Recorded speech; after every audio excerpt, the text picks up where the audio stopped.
ये है साइंस 1 और 2 के कुछ सिलेक्टेड क्वेश्चन आपके लिए। क्वेश्चन नंबर 1, पोटेशियम क्लोराइड और सिल्वर नाइट्रेट की अभिक्रिया में बनने वाले अवक्षेप का नाम लिखना है और उसका रंग क्या होता है।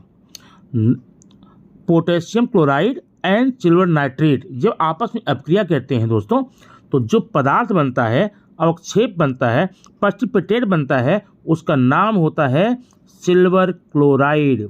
नाम याद रखना, सिल्वर क्लोराइड, और उसका रंग होता है सफ़ेद, वाइट होता है। क्वेश्चन नंबर 2, सिल्वर ब्रोमाइड का रंग कैसा होता है। सिल्वर ब्रोमाइड का रंग का नाम लिखो। आपको आपके एग्जाम में यहाँ ऑप्शन दिए जा सकते हैं, लेकिन यहाँ पर ये क्वेश्चन आपको सिर्फ ब्लैंक के रूप में दिया जा रहा है।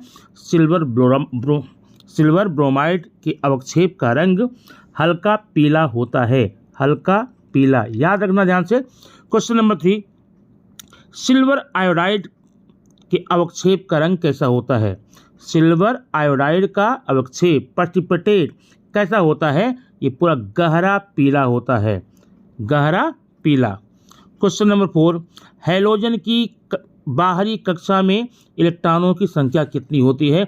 आप जानते होते हैं जो 17th ग्रुप होता है, 17वां समूह होता है, वो हैलोजन होता है और उसकी बाहरी कक्षा में इलेक्ट्रॉनों की संख्या 7 होती है, 7 इलेक्ट्रॉन्स होते हैं। नेक्स्ट क्वेश्चन देखेंगे हम यहाँ पर। क्वेश्चन नंबर 5, आवर्त सारणी में अधातु गुणधर्म डैश होते जाते हैं। अगर आवर्त सारणी में हम ऊपर से नीचे की तरफ जाएं तो इसके अधातु गुणधर्म कम होते जाते हैं, डिक्रीज होते जाते हैं। क्वेश्चन नंबर 6, सामान्य तापमान पर डैश धातु द्रव रूप में होती है। The dash metal is found in the liquid form at the room temperature. वह कौन सी धातु है जो रूम टेम्परेचर पर, सामान्य तापमान पर द्रव रूप में होती है। वह धातु होती है आपकी पारा, मरकरी, Hg। ये देखो Hg। नेक्स्ट क्वेश्चन, मैग्नीशियम की ऑक्सीजन से क्रिया कैसी क्रिया है। अब आप जानते हैं Mn + O2 = Mn, एक उत्पाद बनाते हैं, इस अभिक्रिया को बोलते हैं संयोग अभिक्रिया, कॉम्बिनेशन रिएक्शन। क्वेश्चन नंबर 8 देखेंगे क्या है अगला हम। क्वेश्चन नंबर 8, जस्ते की सल्फ्यूरिक अम्ल से किस प्रकार की क्रिया है। जस्ता Zn। अब इसको आप इक्वेशन समझेंगे समीकरण से, Zn + H2SO4 = होता है ZnSO4 + H2। अब ये कैसी अभिक्रिया है, यहाँ पर Zn ने H2 को विस्थापित कर दिया है। अब विस्थापित करने के कारण इसका नाम है विस्थापन अभिक्रिया, डिस्प्लेसमेंट रिएक्शन। क्वेश्चन नंबर 9 देखेंगे, मैग्नीशियम के ऑक्सीकरण के पश्चात कौन सा पदार्थ बनता है। जब मैग्नीशियम का ऑक्सीकरण होता है, ऊपर जो आपने यहाँ देखा पहले क्वेश्चन में Mn + O2, इसका ऑक्सीकरण होगा तो बनेगा Mn। Question number 10, lead nitrate को ऊष्मा देने पर, लेड नाइट्रेट को अगर ऊष्मा देते हैं, हीट देते हैं, गर्म करते हैं, तो डैश रंग का डैश पदार्थ बनता है। तो किस रंग का, रंग याद रखना पीला, येलो रंग का एक पदार्थ बनता है, उसे हम बोलते हैं lead oxide, lead oxide. Question number 11 देखेंगे, हैलोजन समूह का रेडियो सक्रिय पदार्थ कौन सा है। हैलोजन समूह में वो कौन सा एलिमेंट है जो रेडियो सक्रिय है। याद रखना ओस्टेटाइन, यहाँ लिख देता हूँ मैं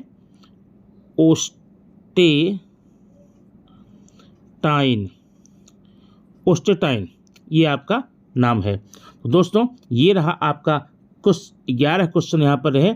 आइए सेट नंबर 2 में चलते हैं, वहाँ पर भी ऐसे आप क्वेश्चन देता हूँ जो कि बहुत सिंपल, आसान और आपके लिए उपयोगी हो। इस सेट में आपके लिए फिर से आता है 10 क्वेश्चन। कैल्शियम ऑक्साइड की पानी के साथ क्रिया होने पर कौन सी क्रिया है। देखिए कैल्शियम ऑक्साइड CaO + H2O, ये जब बनता है आगे बनता है कैल्शियम हाइड्रोक्साइड, कैल्शियम हाइड्रोक्साइड, मतलब दो अभिकारी पदार्थ मिलकर के एक उत्पाद बना रहे हैं, इसलिए यहाँ पर कौन सी अभिक्रिया हुई? संयोग अभिक्रिया, संयोग अभिक्रिया, combination reaction. Question number 2, ferrous sulphate का रंग। देखो दोस्तों, फेरस सल्फेट का नाम होता है हराकसीस। हराकसीस मतलब फेरस सल्फेट का जब नाम ही हराकसीस है, इसका रंग हरा होगा। आप यहाँ लिखेंगे हरा, ग्रीन। क्वेश्चन नंबर 3, ऊष्मा देने पर फेरस सल्फेट का रंग, ध्यान देना यहाँ पर, जब फेरस सल्फेट हरे रंग का होता आप जानते हैं, ऊष्मा देंगे तो उसका रंग क्या होता है? पहले तो यहाँ लिखेंगे हरा, ग्रीन। हरा के बाद में फिर क्या लिखेंगे? सफ़ेद। हरा के बाद क्या होगा? सफ़ेद होगा। और फिर सफ़ेद के बाद क्या हो जाएगा? गाढ़ा भूरा, ब्राउन हो जाता है, गाढ़ा भूरा हो जाता है। कॉपर सल्फेट का नाम होता है नीला थोथा। याद रखना, नीला थोथा। तो इसके नाम के अनुरूप इसका नाम आप बोलेंगे नीले रंग का। कॉपर सल्फेट नीले रंग का। अब ध्यान देना, यहाँ पर दो वर्ड आपको मिल गए। एक है फेरस सल्फेट, उसका नाम हराकसीस, हरा है, और कॉपर सल्फेट नीला थोथा, इसलिए इसका आप नीला नाम देंगे, blue. Question number 5, copper sulphate क्रिया करने के पहले लोहे की कील का रंग देखना। कॉपर सल्फेट से जब लोहे की कील क्रिया करती है, उस समय लोहे की कील का रंग कैसा होता है? माने अभिक्रिया करने के पहले, याद रखना, अभिक्रिया करने के बाद लाल हो जाएगा, लेकिन अभिक्रिया करने के पहले लोहे की कील का रंग क्या होता है? इस्पाती भूरा, ब्राउनिश, ब्राउनिश होता है। अभिक्रिया के पश्चात लोहे की कील का रंग कैसा हो जाता है? हल्का हरा, हल्का हरा हो जाएगा। क्वेश्चन नंबर 7, सोडियम सल्फेट और बेरियम क्लोराइड की अभिक्रिया किस प्रकार अभिक्रिया है? जब सोडियम सल्फेट, याद रखना, सोडियम सल्फेट और बेरियम क्लोराइड अभिक्रिया करेंगे तो वह अभिक्रिया होती है युगल विस्थापन, डबल डिस्प्लेसमेंट। क्वेश्चन नंबर 8, आधुनिक आवर्त सारणी में इतने आवर्त और इतने समूह हैं, मतलब 7 आवर्त और 18 समूह पाए जाते हैं। ठीक है। क्वेश्चन नंबर 9 देखेंगे आप यहाँ पर। क्वेश्चन नंबर 9, एल्युमिनियम के अयस्क का नाम, बहुत important question. Name of the ore of aluminium, नाम होता है बॉक्साइट, बॉक्साइट, बॉक्साइट। और एल्युमिनियम किस आवर्त का तत्व है? देखो दोस्तों, एल्युमिनियम आपका परमाणु क्रमांक 13 होता है। जब इलेक्ट्रॉनिक विन्यास करेंगे 283 हो जाएगा। यहाँ पर 3 आवर्त दिख रहे हैं, जितनी कक्षाएं वही आवर्त होगा, तो ये इसका तीसरा आवर्त है। ये रहे आपके 10 क्वेश्चन। आइए देखते हैं अगला क्वेश्चन अगले सेट में। सेट नंबर 3 10 क्वेश्चन के लिए ध्यान देना, एक बार में याद हो जाएगा, और निश्चित रूप से ये सेट देखने के बाद में आपको 10 से 15 नंबर निश्चित रूप से आपको बोर्ड के पेपर में मिलेगा ही, गारंटेड। क्वेश्चन नंबर 1, विद्युत धारा के चुंबकीय खोज, चुंबकीय प्रभाव की खोज। विद्युत धारा के चुंबकीय प्रभाव की खोज किसने की थी? Who discovered electromagnetic effect of the electric current. नाम आप याद रखना, और सर जॉन अम्ब्रोज फ्लेमिंग। क्या नाम है? सर जॉन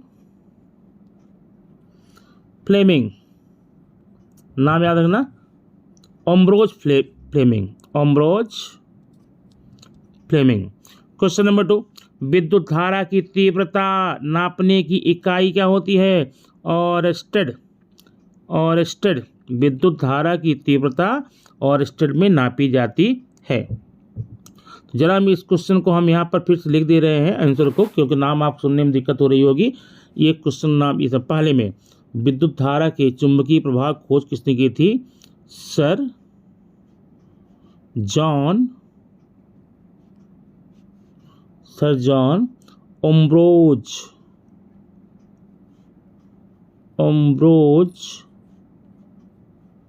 फ्लेमिंग, नाम याद रखना इसका। अब आइए देखते हैं क्वेश्चन नंबर 3 में क्या है।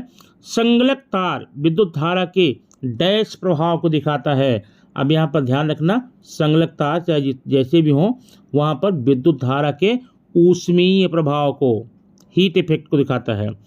चुंबकीय क्षेत्र का अस्तित्व इसके द्वारा पता चलता है।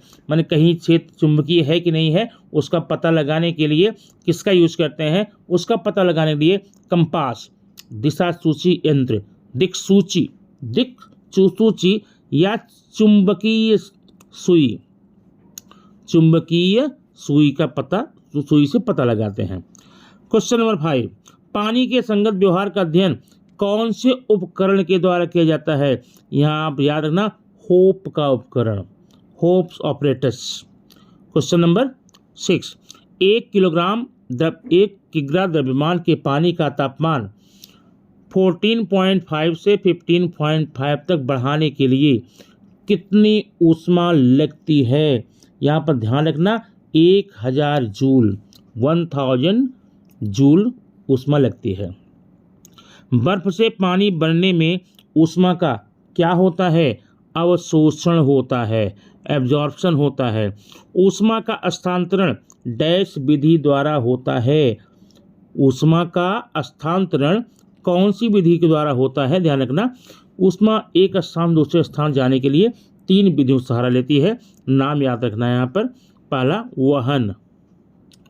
वहन, दूसरा है अभिसरण,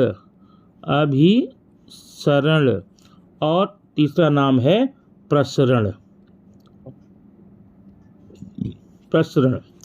क्वेश्चन नंबर 9 देखेंगे, 9 और 10 यहाँ पर आगे है। जूल अर्ग कैलोरी न्यूटन में असंगत कौन सा है? इसमें असंगत आपका देखिए, जूल अर्ग और कैलोरी, ये सब सारी जो इकाइयाँ होती हैं ऊष्मा ऊर्जा संबंधित हैं, लेकिन न्यूटन जो होता है ये बल की इकाई है, ये आपका न्यूटन असंगत हो जाएगा। होप के उपकरण में T1 T2 क्या है? T1 T2 तापमापी के नाम है। वहाँ पर होप के उपकरण में 2 तापमापी लगी हुई होती है। नीचे जो तापमापी होती है उसका नाम T1 होता है, ऊपर वाले का नाम T2 होता है। ये रहे 10 क्वेश्चन आपके लिए। अब आइए देखते हैं अगले सेट में। नेक्स्ट, यदि पानी का तापमान 4 डिग्री से 10 डिग्री तक बढ़ाया जाए तो क्या होगा? यहाँ पर आपको 4 ऑप्शन दिए गए हैं, उसमें कौन सा ऑप्शन सही है आपको ऑप्शन लिखना है। ऑप्शन देखिए, नंबर, आयतन कम होगा, घनत्व बढ़ेगा। आयतन कम होगा, घनत्व बढ़ेगा। बिल्कुल नहीं, पानी के तापमान बढ़ाने पर उसका आयतन बढ़ता है। चलिए, आयतन बढ़ेगा, घनत्व कम होगा। आयतन बढ़ेगा और घनत्व कम होगा, ये सही है आपका। आयतन बढ़ेगा, घनत्व कम होगा। क्वेश्चन नंबर 2, 4 अंश तापमान पर पानी का घनत्व कितना होता है? 4 डिग्री सेल्सियस टेम्परेचर पानी का घनत्व कितना होता है? याद रखना, 1 × 10⁻³ किग्रा प्रति मीटर क्यूब। ठीक। क्वेश्चन नंबर 3 देखेंगे। क्वेश्चन नंबर 3, पानी का घनत्व कौन से तापमान पर सर्वाधिक होता है? 4 डिग्री सेल्सियस पर। याद रखना, पानी का घनत्व 4 डिग्री सेल्सियस पर सबसे ज़्यादा होता है। क्वेश्चन नंबर 4 देखेंगे, जरा आगे बढ़ते हैं। ये देखिए, यदि आपाती किरण सरल रेखा में गमन करे तो आपतन कोण का मान कितना होता है? याद रखना, अगर आपाती किरणें सरल रेखा में जाती हैं उनके मार्ग में किसी प्रकार का विचलन नहीं होता है, इसलिए उसका कोण का मान 0 डिग्री सेल्सियस होगा। यदि हवा के सापेक्ष कांच का अपवर्तनांक 2/3 है तो कांच के सापेक्ष हवा का कितना होगा? ये उल्टा कर दो, 3/2 कर दो यहाँ पर। ठीक। क्वेश्चन नंबर नेक्स्ट देखेंगे। प्रकाश के एक पारदर्शी माध्यम से दूसरे पारदर्शी माध्यम में तिरछे मार्ग से जाते समय उसके संचरण की दिशा को बदलने को क्या कहते हैं? अपवर्तन, refraction. When the rays of light appears from one medium to another in the cross way, then there is a changing its direction, it is called refraction. Refraction कहते हैं, अपवर्तन कहते हैं। क्वेश्चन नंबर 7, प्रकाश की किरणों की दिशा एक पारदर्शी माध्यम से दूसरे पारदर्शी माध्यम में तिरछे मार्ग से जाने पर डैश के कारण दिशा बदलती है। क्यों दिशा बदलती है? या यहाँ पर प्रकाश का वेग बदलने से दिशा बदल जाती है। 8वां, डैश रंग के प्रकाश सबसे अधिक विचलन होता है। विचलन सबसे अधिक कौन से रंग में होता है? याद रखना, आप जो प्रिज्म से वर्णक्रम होता है उसमें वेबग्योर वी नीचे है, बैंगनी रंग का, याद रखने के इसका बैंगनी रंग का सबसे ज़्यादा अपवर्तन होता है। क्वेश्चन नंबर 9 देखेंगे। डैश रंग वाले प्रकाश का विचलन सबसे कम होता है। वह कौन सा रंग है जिसका विचलन सबसे कम होता है? वह रंग है लाल। क्या है? लाल है, रेड। ठीक, क्वेश्चन नंबर देखें, लाल यहाँ पर है, लाल। सबसे अधिक किसका होता है? बैंगनी का। सबसे कम किसका होता है? लाल का। क्वेश्चन नंबर 10, तारे डैश के कारण टिमटिमाते हैं। तारे जो होते हैं प्रकाश के अपवर्तन के कारण टिमटिमाने का काम करते हैं। अब आइए देखते हैं, एक सेट आपका चौथा सेट हो गया। अब आइए आप आज का लास्ट सेट है, उसमें देखते हैं। ये आपके सामने एक रचना दी गई है, स्ट्रक्चर दिया गया है। यहाँ फिर बनाता हूँ, C सिंगल बॉन्ड OH। इस समूह को क्या कहते हैं? इस समूह कहते हैं कार्बोक्सिल एसिड ग्रुप, कार्बोक्सिल अम्ल समूह। क्वेश्चन नंबर 2 देखेंगे। दोहरे और तिहरे बंध वाले कार्बनिक यौगिक को क्या कहते हैं? जिसमें दोहरा और तिहरा बंध पाया जाता है उसे कहते हैं असंतृप्त hydrocarbon, unsaturated hydrocarbon. Question number देखेंगे अब 3, डैश की अभिक्रिया के कारण वनस्पति तेल का घी में रूपांतरण होता है। वह कौन सी अभिक्रिया है? किसकी अभिक्रिया है जिसके कारण वनस्पति तेलों का घी में कन्वर्जन होता है? वह है हाइड्रोजनीकरण। क्वेश्चन नंबर 4, आयोडीन परीक्षण की कसौटी वनस्पति तेल के अणुओं में डैश की उपस्थिति दर्शाती है। डैश क्या होगा? बंध। कौन से बंध है उसका पता लगाने के लिए आयोडीन परीक्षण की कसौटी की जाती है। क्वेश्चन नंबर 5, अवतल लेंस द्वारा प्राप्त होने वाला प्रतिबिंब सदैव डैश होता है। अवतल लेंस से जो प्रतिबिंब बनता है, कॉनकेव लेंस से जो इमेज बनती है, फॉर्म होती है, वो कैसा होता है? ध्यान देना, काल्पनिक मान इमेजिनरी, सीधा छोटा काल्पनिक। क्वेश्चन नंबर 7, डैश की सहायता से आपाती किरणें अभिसृत की जाती हैं। वह कौन सा लेंस है जिसके द्वारा आपाती किरणों को अभिसरण होता है? वह लेंस है उत्तल lens, convex lens. Question number 8 देखेंगे। डैश के मुख्य अक्ष के समांतर गमन करने की वाली प्रकाश की किरणें अपवर्तन के पश्चात कहाँ जाती हैं? यहाँ से मुख्य अक्ष के समांतर जो किरणें मुख्य अक्ष से समांतर जाती हैं, उनका जब अपवर्तन होता है तो कहाँ से जाती हैं? वो जाती हैं F2 से। कहाँ से? F2 से। क्वेश्चन नंबर 9, किसी उत्तल लेंस के द्वारा बना हुआ प्रतिबिंब कैसा होता है? उत्तल लेंस के द्वारा बना प्रतिबिंब काल्पनिक होता है और छोटा होता है। क्वेश्चन नंबर 10, लेंस की शक्ति की इकाई होती है डायोप्टर डिश दिखाते हैं। दोस्तों, ये रहा आपकी 50 क्वेश्चन।